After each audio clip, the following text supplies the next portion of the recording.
लोकसभा से हरी झंडी मिलने के बाद दिल्ली सर्विस बिल को आज राज्यसभा में पेश किया जाएगा। राज्यसभा में इस बिल को गृह मंत्री अमित शाह पेश करेंगे। दोपहर को 2 बजे के बाद बिल पर चर्चा शुरू होने की संभावना है।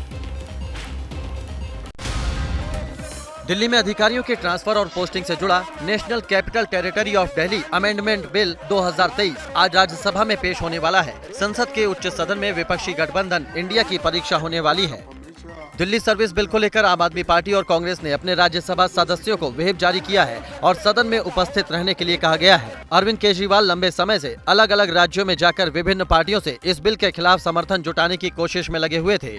उनकी प्लानिंग थी कि इस बिल को राज्यसभा में निरस्त करवा दिया जाए, लेकिन नंबर गेम कुछ और ही इशारा कर रहा है। इस बिल के राज्यसभा में पेश होने से पहले ही केजरीवाल को बड़ा झटका लगा है, क्योंकि बीएसपी ने पहले बिल पर आम आदमी पार्टी को समर्थन देने की बात कही थी, लेकिन अब बीएसपी ने वोटिंग के दौरान बिल का बॉयकॉट करने का ऐलान कर दिया था।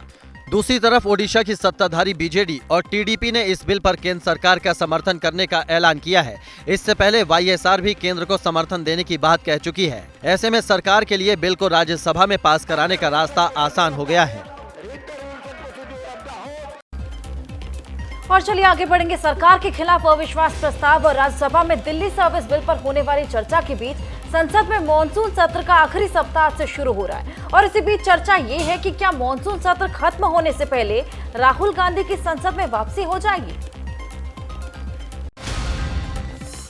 राहुल गांधी की संसद सदस्यता कब तक बहाल होगी, इसे लेकर बड़ा सवाल बना हुआ है। सुप्रीम कोर्ट ने मोदी सरनेम डिफेमेशन केस में राहुल गांधी की सजा पर रोक लगाकर उनकी संसद सदस्यता लौटाने का रास्ता साफ कर दिया है। हालांकि राहुल गांधी की संसद सदस्यता की बहाली अभी तक नहीं हुई है। कांग्रेस ने राहुल गांधी की संसद वापसी के लिए पूरा जोर लगा दिया है। कांग्रेस चाहती है कि राहुल आज संसद में नजर आए और साथ ही 8 अगस्त से शुरू हो रहे अविश्वास प्रस्ताव का हिस्सा बने। Honorable Speaker reacted on the disqualification of Rahul ji. The same speed he should have acted. By this time, Rahul ji's membership would have been reinstated. खींचतान का खेल जारी है। इस बीच संसद में आगे की रणनीति पर चर्चा के लिए विपक्षी गठबंधन इंडिया के फ्लोर लीडर्स की बैठक सुबह 10 बजे से राज्यसभा में विपक्ष के नेता मल्लिकार्जुन खड़गे के ऑफिस में होगी। विपक्षी दलों की बैठक के बाद 10:30 बजे कांग्रेस सांसदों की भी बैठक होगी। दूसरी ओर अविश्वास प्रस्ताव को लेकर एनडीए खेमा निश्चिंत है। सत्ता पक्ष के संख्या बल को देखते हुए संसद में अविश्वास प्रस्ताव का गिरना तय माना जा रहा है। अब आइए न्यूज एंड व्यूज में आगे बढ़ते हैं। बात कर लेते हैं मणिपुर की। मणिपुर में 3 महीने से ज्यादा समय से जारी हिंसा की वजह से एनडीए की सहयोगी Kuki people's alliance N Biren Singh सरकार का साथ छोड़कर अलग हो गई है। पार्टी के अध्यक्ष ने राज्य की गवर्नर को लेटर लिखकर एन बीरेन सिंह की सरकार से समर्थन वापसी का ऐलान कर दिया है। रविवार को एनडीए की सहयोगी कुकी पीपल्स अलायंस ने राज्य की एन बीरेन सिंह सरकार से समर्थन वापस ले लिया। केपी अध्यक्ष तोंगमांग हाओकेप ने पार्टी के राज्यपाल अनुसुईया उइके को लिखे एक पत्र में समर्थन वापस लेने की घोषणा की। मणिपुर विधानसभा में कुकी पीपल्स अलायंस के 2 विधायक हैं, जिसमें कांगपोकपी जिले के सैकुल निर्वाचन क्षेत्र से किमन्यो हाओकिप हैंगशिंग विधायक हैं, जबकि चिनलुनथांग चुराचांदपुर जिले के सिंघट निर्वाचन क्षेत्र से चुने गए थे। हालांकि केपीए के इन दोनों विधायकों के समर्थन वापसी के बाद भी सरकार के बहुमत पर कोई असर नहीं होगा। 60 सीट वाली मणिपुर विधानसभा में एनडीए के पास 54 विधायक थे। फिलहाल केपीए के 2 विधायकों के एनडीए छोड़ने पर सत्ता पक्ष के पास 52 विधायकों का समर्थन है। विपक्षी गठबंधन इंडिया के पास 6 विधायक हैं। मणिपुर में जारी हिंसा के बीच इम्फाल में जिला प्रशासन ने आम जनता को जरूरी सामान खरीदने के लिए आज सुबह 5 बजे से दोपहर 12 बजे तक कर्फ्यू में ढील दी है। तो हरियाणा के नूह में हुई हिंसा के बाद शुरू हुआ बुलडोजर एक्शन लगातार चौथे दिन भी जारी रहा। जिले में तनावपूर्ण हालातों की वजह से लगाया गया कर्फ्यू अभी भी जारी है। हालांकि साथ ही लगते जिलों में लगाई गई पाबंदी को अब धीरे धीरे हटा लिया गया है। नूह में हिंसा के बाद अब हालात सामान्य हो रहे हैं। लोग रोजमर्रा की जिंदगी में लौटने लगे हैं। बीते 3-4 दिनों से यहाँ शांति है। हालांकि अभी कर्फ्यू लगा हुआ है। जिला मजिस्ट्रेट ने आदेश जारी कर आज सुबह 9 बजे से दोपहर 1 बजे तक 4 घंटे तक लोगों की आवाजाही के लिए नूह में कर्फ्यू में ढील दी है। इसके अलावा बैंक और एटीएम भी खोले जाएंगे। गुरुग्राम के तिगरा गांव में रविवार को सर्व समाज की महापंचायत का आयोजन किया गया। महापंचायत में चर्चा के बाद 101 सदस्यों की कमेटी बनाई गई है। इनकी मांग है कि हिंसा मामले में निर्दोष लोग जिन्हें पुलिस ने बेवजह गिरफ्तार किया है, उन्हें छोड़ दिया जाए। दूसरी तरफ हरियाणा के ही पानीपत में माहौल खराब करने की कोशिश की गई। शहर के सेक्टर 25 में कुछ शरारती तत्वों ने दुकानों में तोड़फोड़ की और राहगीरों और दुकान संचालकों के साथ मारपीट भी की। जिसके बाद बाइक सवार नकाबपोश युवक वारदात को अंजाम देकर लाठी डंडे लहराते हुए धार्मिक नारेबाजी करते हुए मौके से फरार हो गए। पुलिस ने इस मामले में 6 आरोपियों को गिरफ्तार किया है। और चलिए न्यूज एंड व्यूज में आगे बढ़ेंगे। उत्तर प्रदेश में आज से विधानसभा का मानसून सत्र शुरू होने जा रहा है। सत्र से ठीक पहले रविवार को विधानसभा स्पीकर सतीश महाना की अध्यक्षता में सर्वदलीय बैठक हुई। दूसरी ओर अखिलेश यादव ने अपने एमएलसी और विधायकों के साथ अहम बैठक की और सदन में योगी सरकार को घेरने के लिए रणनीति भी बनाई। आज से शुरू होने जा रहे यूपी विधानसभा के मानसून सत्र के खासा हंगामेदार रहने के आसार हैं।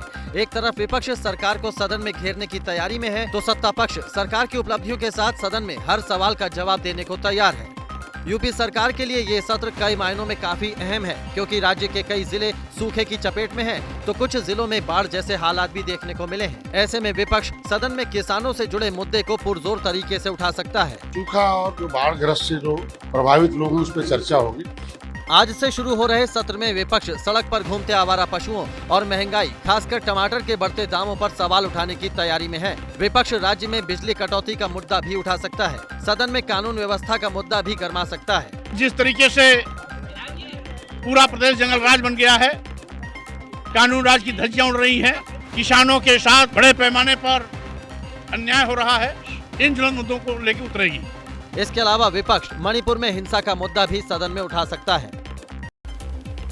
और अब आगे बढ़ते हुए बात बिहार की। बिहार में जातिगत जनगणना की वैधता जारी रहेगी या फिर नहीं, इसकी सुनवाई आज सुप्रीम कोर्ट में होने वाली है।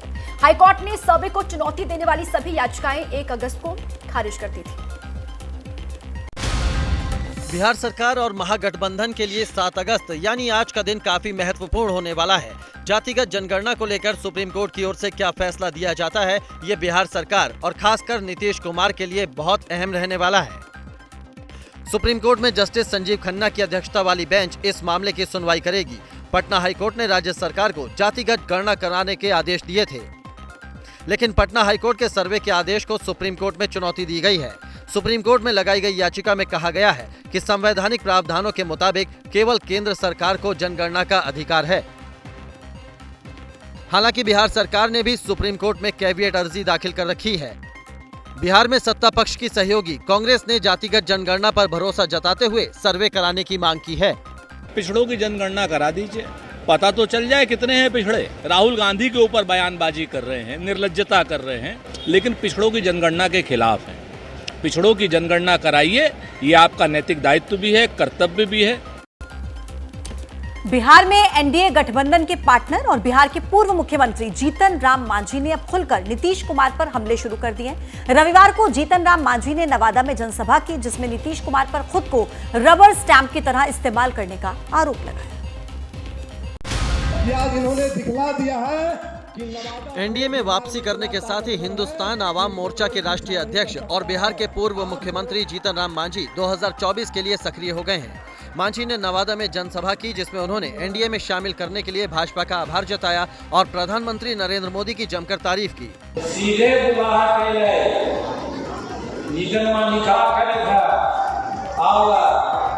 मांझी ने कहा कि नीतीश कुमार चाहते थे कि वो अपनी पार्टी का जेडीयू में विलय कर लें, लेकिन ऐसा नहीं हुआ और नीतीश उन्हीं लोगों से जा मिले जो उन्हें पलटू राम कहा करते थे।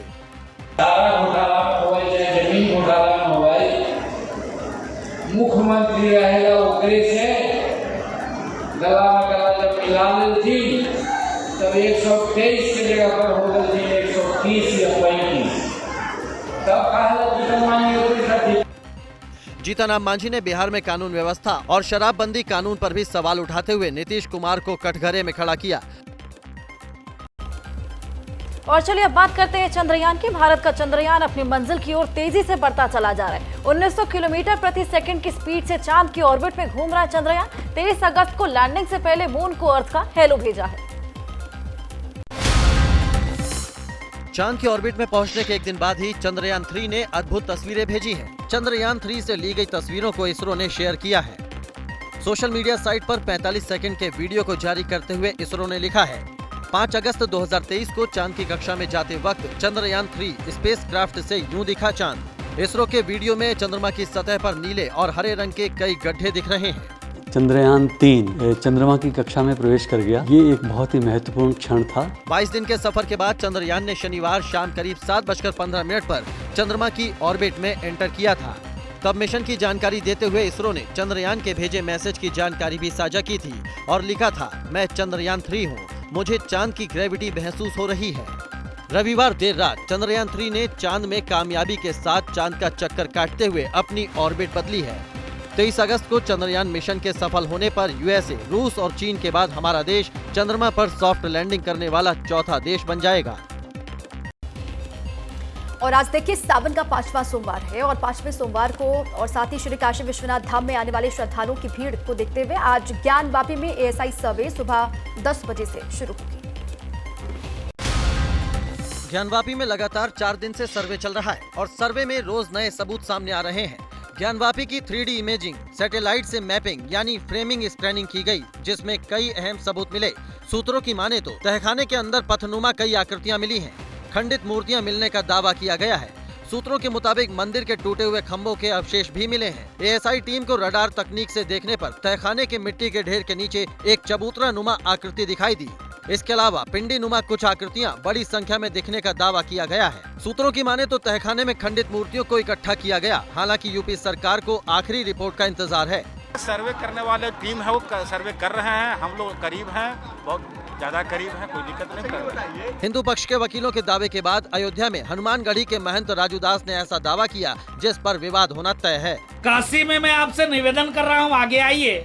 मथुरा में भी आप आगे आकर हमको सुपुर्द कर दीजिए, नहीं तो अभी 3 पर लड़ाई लड़ाऊं। आने वाले दिनों में 30,000 मस्जिदों पर हमारा दावा होगा।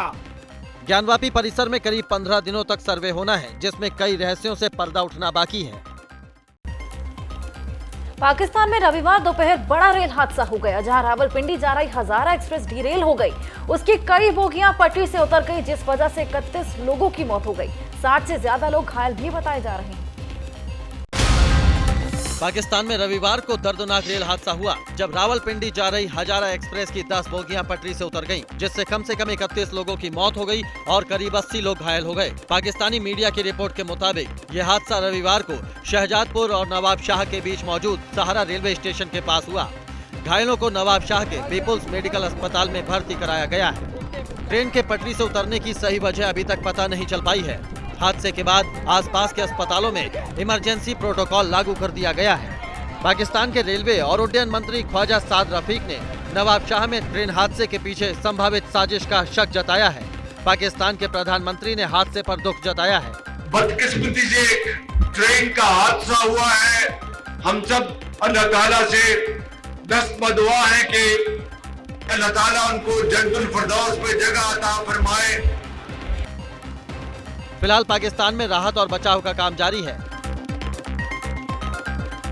और इस वक्त की बड़ी खबर का रुख करते हैं ज्ञानवापी से। बड़ी खबर है, ज्ञानवापी में एएसआई का सर्वे आज भी जारी रहेगा, लेकिन आज सुबह 10 बजे से ज्ञानवापी में सर्वे का काम शुरू होगा। और वजह यह है कि सावन के सोमवार के चलते सुबह 8 बजे की जगह 10 बजे से सर्वे शुरू करने का फैसला किया गया है। आपको बता दें कि सावन के सोमवार के चलते काफी तादाद में श्रद्धालु बाबा विश्वनाथ के मंदिर में पहुंचते हैं। ऐसे में जिला प्रशासन, एएसआई सर्वे टीम प्रमुख और हिंदू मुस्लिम पक्ष के पक्षकारों और वकीलों के बीच बनी सहमति के आधार पर आज सर्वे कुछ देर से शुरू होगा। इससे पहले रविवार को तीसरे दिन सर्वे के खत्म होने के बाद हिंदू पक्ष के वकील विष्णु शंकर जैन ने कहा था कि एएसआई का काम सुचारू रूप से चल रहा है और पूरे परिसर का अध्ययन किया जा रहा है। तीनों गुंबद का तहखानों का विस्तृत अध्ययन किया जा रहा है। लेकिन आज 10 बजे से सर्वे होगा, क्योंकि आज सावन का सोमवार है। बड़ी संख्या में बाबा विश्वनाथ के दर्शन करने के लिए लोग पहुंचते हैं, इसीलिए सहमति बनाई गई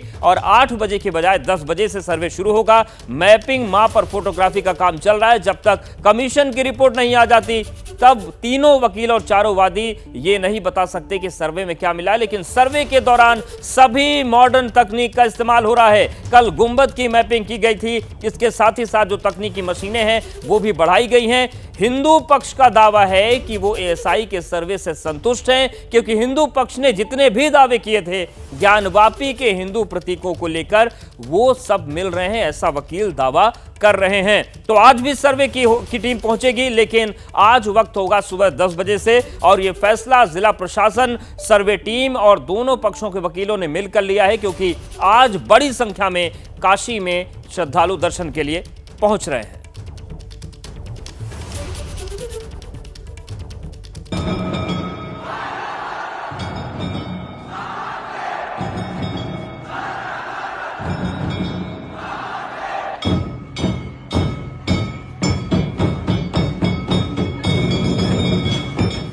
स्टडी चल रही है, ऐसा ये सारा काम कर रही है। सारे परिसर में तीनों गुम्बद के नीचे भी वहाँ पे स्टडी की गई है। नए दावों और विवादों के केंद्र में खड़ा ये वही ज्ञानवापी है जहां 3 रोज से सर्वे हो रहे हैं, जहां सर्वे में रोज नए नए सबूत मिल रहे हैं, जहां के तहखाने का दरवाजा खुला तो ऐसे ऐसे रहस्य से पर्दा उठा जिसे देखकर सब चौंक गए, क्योंकि सूत्र बताते हैं कि भारतीय पुरातत्व सर्वेक्षण विभाग की टीम जब कैमरे के साथ पहुंची तो जमीन के अंदर के एक हिस्से में जहां तहां मंदिर होने के साक्ष्य बिखरे पड़े। साइंटिफिक स्टडी चल रही है, तीनों जो सेंट्रल डोम है उसके नीचे स्टडी चल रही है, वहाँ पे फोटोग्राफी की जा रही, मेजरमेंट किया जा रहा है। तीनों गुम्बद के ऊपर वहाँ पे स्टडी की जा रही है। व्यास जी के कमरे में भी काम चल रहा है, सारे जगह पे टोटल काम चल रहा है, स्टडी चल रही है और ये टाइम लेगी। कानूनी कायदों में बंधे वकील साहब जो नहीं बता रहे हैं वो सूत्रों के हवाले से हम आपको बताएंगे। हम आपको बताएंगे कि सर्वे करने वाली टीम को ज्ञानवापी के किस हिस्से में क्या क्या मिला, मगर उससे पहले जान लीजिए कि तीसरे दिन कहां कहां सर्वे हुआ। ज्ञानवापी की पश्चिमी दीवार का सर्वे हुआ, तहखाने में सर्वे की टीम में सबूत जुटाए, इसके अलावा गुंबद का भी सर्वे किया गया। आज के सर्वे की कुछ महत्वपूर्ण बातें हैं, जैसे सर्वे टीम की संख्या बढ़ाई गई, नए मशीनों की संख्या बढ़ाई गई, IIT कानपुर से 2 एक्सपर्ट GPR के मंगाए गए, साथ ही साथ 4 सीढ़ियां लाई गईं। आज गुंबद के ऊपर और गुंबद के अंदर के भाग की मेजरमेंट और मैपिंग की गई। साथ ही साथ तहखाने में भी आज राडार टेक्निक का प्रयोग किया गया, जिसमें एक बड़े मिट्टी के ढेर के नीचे कुछ खंडित मूर्तियों और उनके एक शिलापट और साथ ही साथ पिंड मिलने की बात सामने आ रही है। दीवारों पर कलश, कमल और हिंदू जो आकृतियां हैं, स्वास्तिक, उनके मिलने की बात की जा रही है। हिंदू पक्ष के द्वारा ये दावा किया जा रहा है। सूत्रों की माने तो ज्ञानवापी के इन्हीं 3 हिस्सों में सर्वे की टीम को सनातनी सबूत मिले हैं। सबसे पहले जान लीजिए कि जब सर्वे का काम शुरू हुआ तो पहली दफा रडार तकनीक का इस्तेमाल किया गया। सर्वे करने वाली टीम में बढ़ोतरी की गई, सर्वे में शामिल मशीनों की तादाद भी बढ़ाई गई, साफ सफाई और मैपिंग पर ज्यादा जोर दिया गया। अब जानिए कि ज्ञानवापी के तहखाने में क्या क्या मिला है। तहखाने के अंदर पत्थर नुमा कई आकृतियां मिली हैं, खंडित मूर्तियां भी मिलने का दावा किया गया है। सूत्रों के मुताबिक मंदिर के टूटे हुए खंभों के अवशेष मिले हैं। एएसआई टीम को रडार तकनीक से देखने पर तहखाने के मिट्टी के ढेर के नीचे एक चबूतरा नुमा आकृति दिखाई दी। इसके अलावा पिंडी नुमा कुछ आकृतियां बड़ी संख्या में दिखने का दावा किया गया है। सूत्रों की माने तो तहखाने में खंडित मूर्तियों को इकट्ठा किया गया। हालांकि यूपी सरकार को आखिरी रिपोर्ट का इंतजार है। स्वागत करता हूं, अभिनंदन करता हूं माननीय उच्च न्यायालय ने, माननीय सर्वोच्च न्यायालय ने, माननीय जिला न्यायालय ने, सबके आदेश के क्रम में एएसआई के द्वारा सर्वे हो रहा है और मैं उसका हृदय से स्वागत करता हूं, शिवभक्त के रूप में भी करता हूं। IIT कानपुर से आए विशेषज्ञों से सुसज्जित सर्वे करने वाली टीम इंच इंच का मुआयना कर रही है। जब पुरातत्व विभाग की टीम वैज्ञानिक सबूत जुटाने के लिए ज्ञानवापी के अलग अलग हिस्सों को खंगाल रही थी, तब वहां पर हिंदू पक्षकार भी मौजूद थे। गुंबद के नीचे जो हिंदू मंदिर के शिखर है, वहाँ पे भी स्टडी चल रही है। उसकी फोटोग्राफी, मेजरमेंट, ये सारा काम हुआ है और उसमें भी डिटेल्ड स्टडी चल रही है। मैं सिर्फ इतना बताना चाहता हूँ आप लोग को दोबारा कि इसमें टाइम लगेगा। ये एक डिटेल्ड साइंटिफिक स्टडी है। तहखाने पर जिस व्यास परिवार का मालिकाना हक है, जो जितेंद्र व्यास तहखाने में अपने बचपन गुजारे हैं, उनका दावा क्या है वो भी सुनिए जरा। हमारे साथ है जितेंद्र नाथ व्यास, जो है ये बचपन में वहाँ रहे हैं और आज भी पुलिस की मौजूदगी में आते जाते रहते हैं। बताइए, आपने तहखाने में क्या देखा है, जनता जानना चाहती है। जी, उसमें तो पहले रामायण की व्यास बल्लियाँ रखाती हैं अंदर जो है, और उसमें बहुत टूटी फूटी मूर्तियाँ रखी हुई हैं। उसमें मगरमच्छ की आकृति मूर्ति है, उसमें त्रिशूल भी बना हुआ है और कमल की आकृति भी है, और उसमें खंभे जो है पुराने ढंग के ही लगे हुए हैं जैसे मंदिर में रहते थे। ये सब चीज़ें उसके अंदर अभी भी हैं, मौजूद जो है। और पूजा के हमारे जो स्नान कराया जाता था देवी देवताओं को, वो भी कलश वहाँ रखे जाते थे, आज भी टूट फूट के वहीं पे पड़े हुए हैं। चौघड़िया है, ये सब चीज़ें हैं पूजा की स्थान की, वो सब वहाँ रखी जाती है। हालांकि एएसआई की टीम ने पश्चिमी दीवारों का भी मुआयना किया और गुंबद पर चढ़कर भी उसकी नापी की। इसके लिए 4 सीढ़ियां मंगाई गई। एएसआई के 10 सर्वेयर की टीम को गुंबद के सर्वे के लिए सीढ़ियों से चढ़ाया गया। गुंबद की वीडियोग्राफी और फोटोग्राफी की गई। दोपहर में ब्रेक हुआ, फिर दूसरे राउंड का सर्वे शुरू हुआ। सर्वे के तीसरे दिन भर यूं जांच पड़ताल होती रही है। ज्ञानवापी परिसर में वजू खाने को छोड़कर बाकी जगहों का सर्वे हो रहा है। आज भी एएसआई की टीम ने 2 पालियों में लगभग 7 घंटे तक सर्वे किया और सर्वे के दरमियान इकट्ठा सैंपल को अपने साथ लेकर चले। इससे पहले 4 और 5 अगस्त को भी सर्वे हुआ था। एएसआई की टीम ने 3 दिनों तक अलग अलग हिस्सों से वो सीक्रेट सच निकाला जो ज्ञानवापी के मंदिर होने के दावों को मजबूती देता है।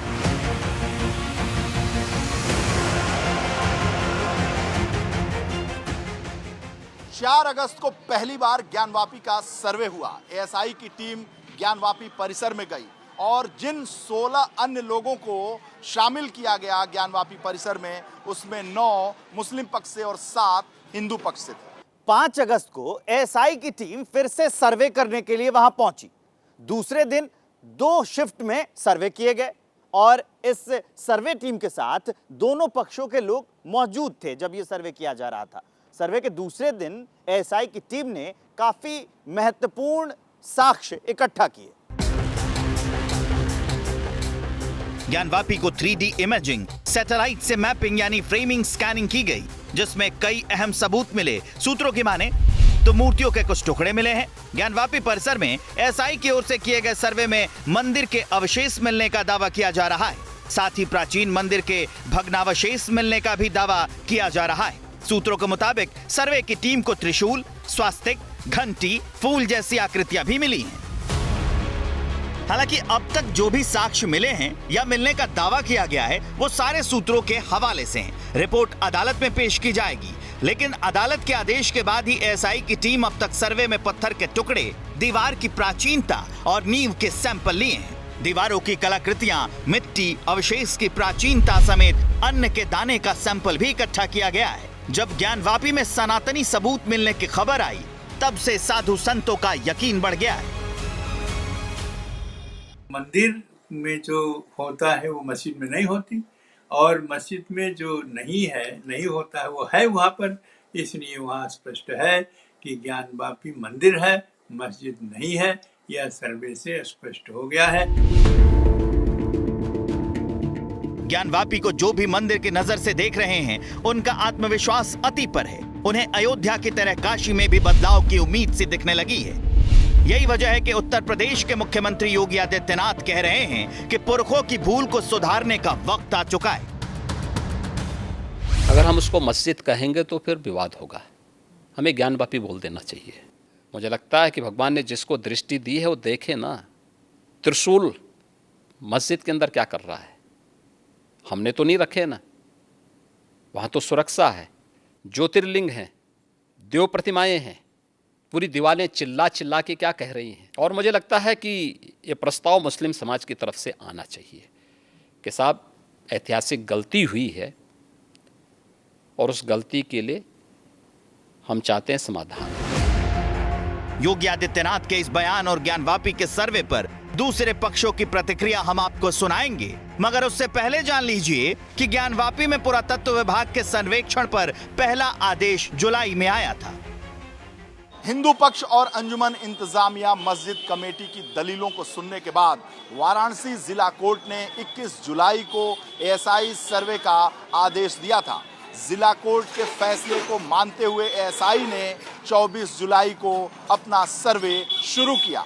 इसके विरोध में मस्जिद कमेटी सुप्रीम कोर्ट गई। सुप्रीम कोर्ट ने तत्काल सर्वे पर रोक लगा दिया और हाई कोर्ट को जल्द फैसला सुनाने के आदेश दे दिए। जस्टिस प्रीतिंकर दिवाकर की सिंगल बेंच ने सुनवाई पूरी होने के बाद 27 जुलाई तक अपना जजमेंट रिजर्व कर लिया था।